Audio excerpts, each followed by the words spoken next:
वो दिन था 6 नवंबर 1985। के हंगल साहब उस दिन लखनऊ में थे। उन दिनों हंगल साहब की दोस्ती एक आर्मी अफसर से थी जो लखनऊ में रहा करते थे। वो आर्मी अफसर बांग्लादेश को पाकिस्तान से आज़ाद कराने में भारतीय सेना की तरफ से बहुत अहम भूमिका निभा चुके थे। उन्हीं के बुलावे पर हंगल साहब लखनऊ गए थे। हंगल साहब से मिलने लखनऊ की और भी कुछ बड़ी हस्तियां पहुंची थी। हगन साहब के लिए एक बढ़िया सी चाय पार्टी का आयोजन किया गया। पार्टी शुरू ही हुई थी कि किसी ने हंगल साहब को धीरे से बताया, संजीव कुमार नहीं रहे। हंगल साहब को पहले तो यकीन नहीं हुआ। फिर उन्होंने मुंबई अपने किसी परिचित को फोन किया और संजीव कुमार के बारे में जानकारी मांगी। वो खबर सच थी। संजीव कुमार दुनिया से चले गए थे। हंगल साहब की आंखों के आंसू थम ना सके। वो सबके सामने रो पड़े और बहुत रोए। संजीव कुमार किसी जमाने में उनके स्टूडेंट हुआ करते थे। हंगल साहब ने ही संजीव कुमार को अपने एक नाटक में पहली दफा एक्टिंग करने का मौका दिया था। उस नाटक में संजीव कुमार जी को हंगल साहब ने एक बूढ़े आदमी का किरदार निभाने के लिए दिया था।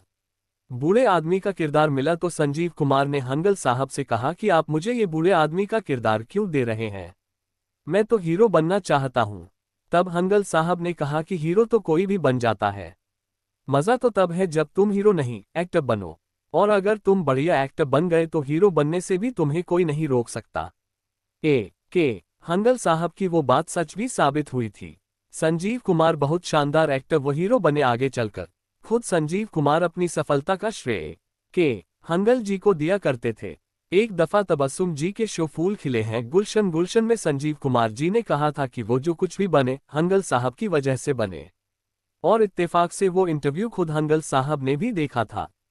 हंगल साहब उस दिन बहुत खुश हुए थे। आज के हंगल साहब की पुण्यतिथि है। 25 अगस्त 2012 के दिन हंगल साहब ये दुनिया छोड़कर गए थे। जब संजीव कुमार जी की डेथ की खबर हंगल साहब को मिली थी तो अपने अपने आर्मी अफसर दोस्त के घर से सीधा अपने होटल चले आए और दुखी रहे। उस रात वो खाना नहीं खा पाए। अगले दिन उनकी शूटिंग भी थी, लेकिन उन्होंने शूटिंग करने से इनकार कर दिया। ये तो हुई संजीव कुमार और के हंगल साहब के रिश्ते की बात। लेकिन के हंगल साहब की खुद की कहानी भी बड़ी शानदार है। ये स्वतंत्रता सेनानी थे, टेलरिंग का काम भी किया करते थे, विभाजन का दंश भी झेला। फिल्मों में आए तो उस उम्र में आए जिसमें कई लोग रिटायर हो जाते हैं। बाला साहेब का प्रतिबंध भी झेला और फिर तमाम फिल्मों में काम भी किया। हंगल साहब की पूरी कहानी आप यहाँ पढ़ सकते हैं।